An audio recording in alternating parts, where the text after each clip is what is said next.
Oi pessoal, tudo bem? Sejam muito bem-vindos a mais uma aula no meu canal Esperança e Mistério. Vinheta.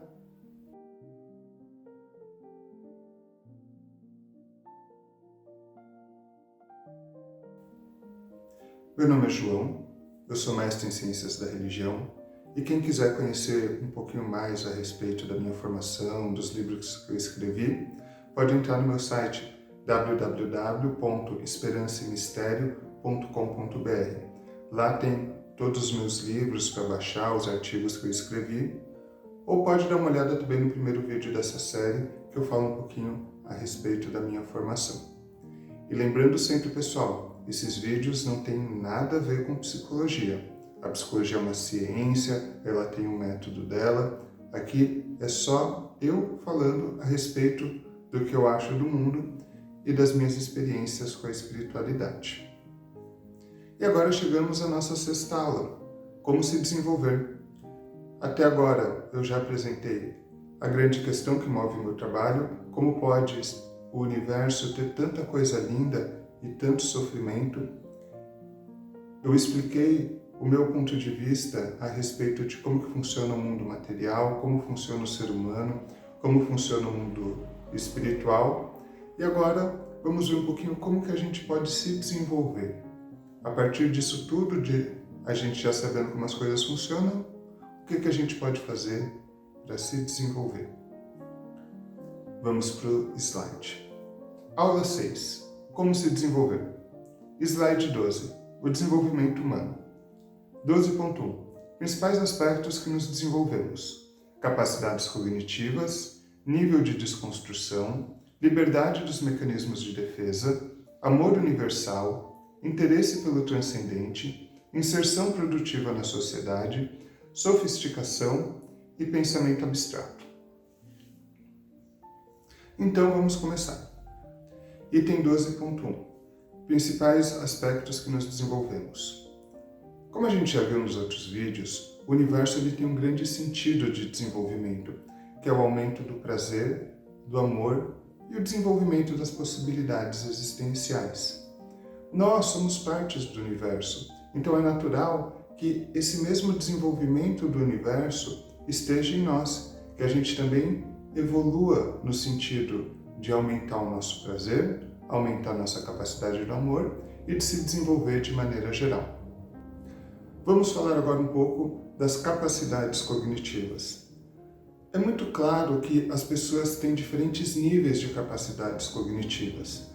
Tem algumas pessoas que têm uma capacidade de concentração maior do que outras pessoas, a capacidade de prestar atenção, capacidade de autocontrole, raciocínio matemático, raciocínio lógico, capacidade linguística, visão espacial. Existem várias características da nossa cognição que podem ser mais ou menos desenvolvidas.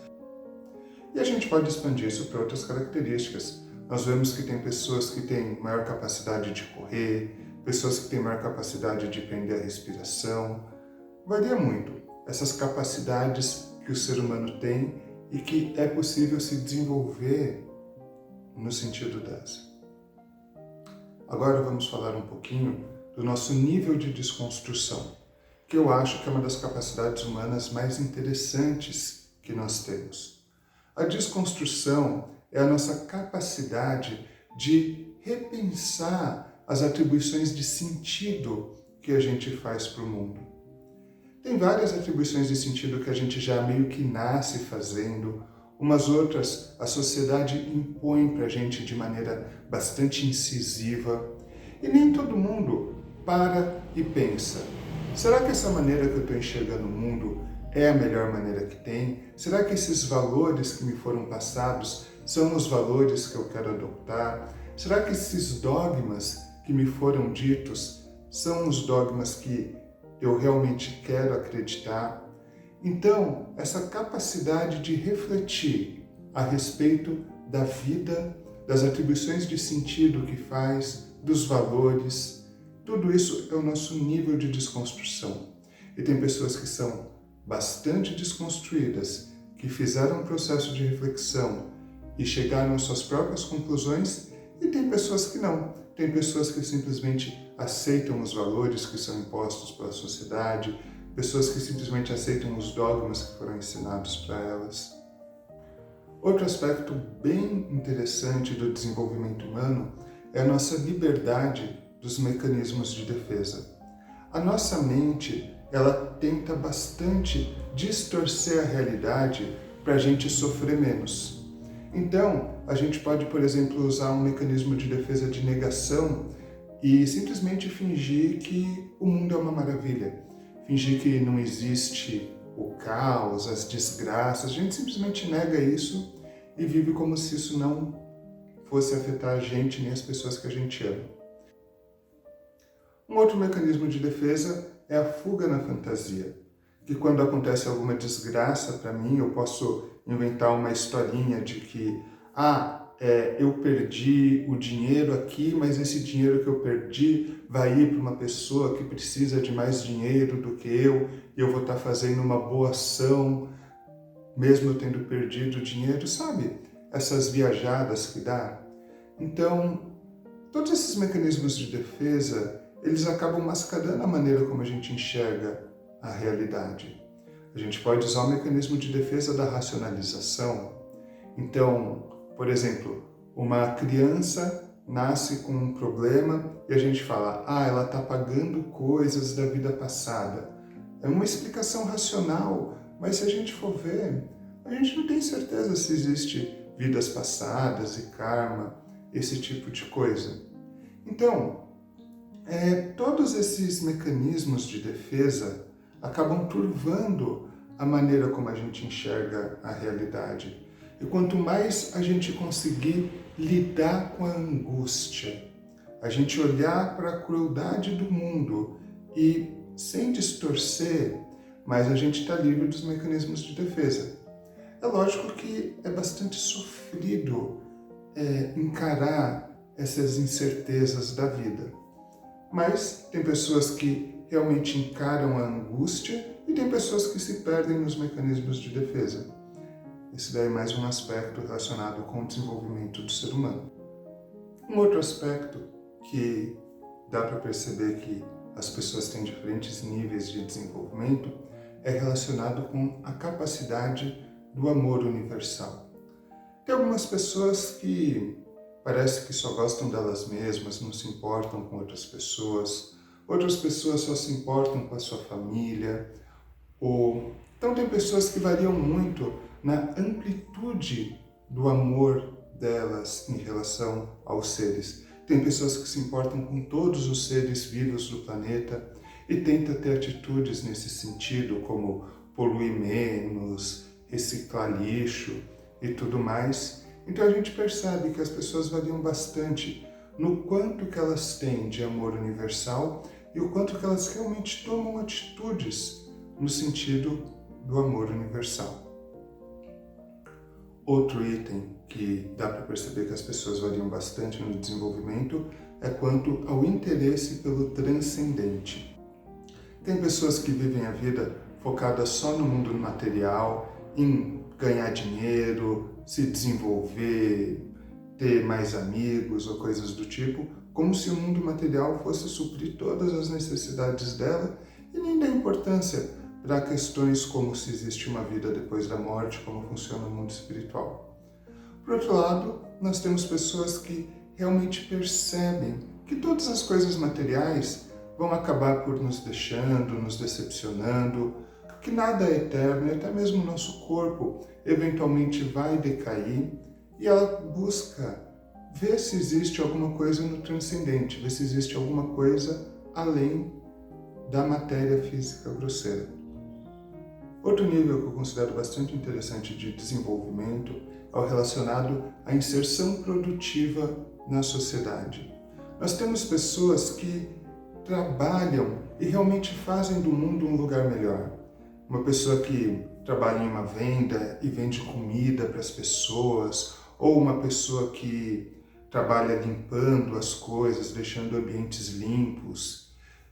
E nós temos pessoas que são inseridas na sociedade de maneira extremamente predatória.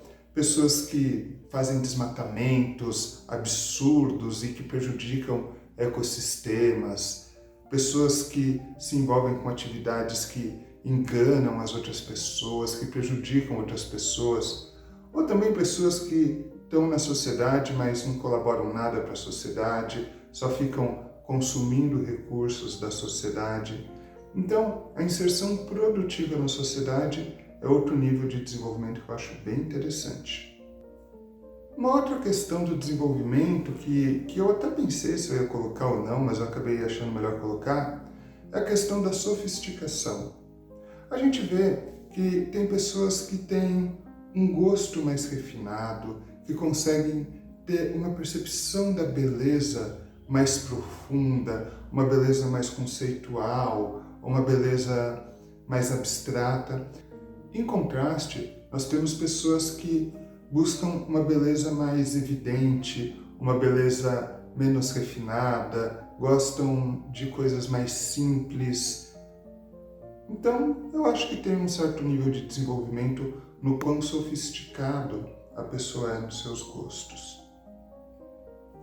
Por fim, eu queria ressaltar a noção do pensamento abstrato.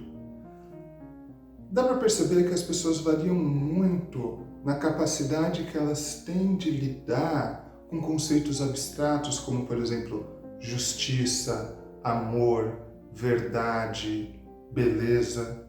A gente tem um nível que a gente pode colocar mais simples, que a gente vê nos animais.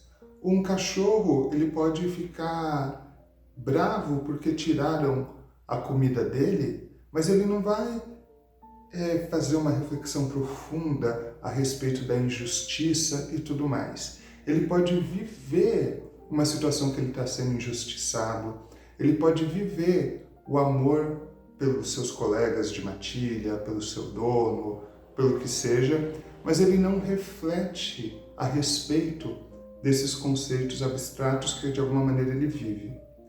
Em um segundo nível, a gente tem algumas pessoas que aceitam umas reflexões mais simples, dadas por outras pessoas a respeito dos conceitos. Então a pessoa acha que amor é aquilo que disseram para ela que é o amor, a pessoa acha que justiça é o que falaram para ela que é justiça. E por fim, a gente tem um nível mais refinado, em que as pessoas refletem a respeito desses conceitos abstratos, refletem a respeito da natureza do amor, refletem a respeito da natureza da justiça, do que realmente é justo. Então, dá para perceber que existe uma variação na capacidade de pensamento abstrato das pessoas. E essa aula continua no próximo vídeo. Lá eu falo sobre como a gente pode ajudar as pessoas a se desenvolver e como a gente mesmo pode se desenvolver.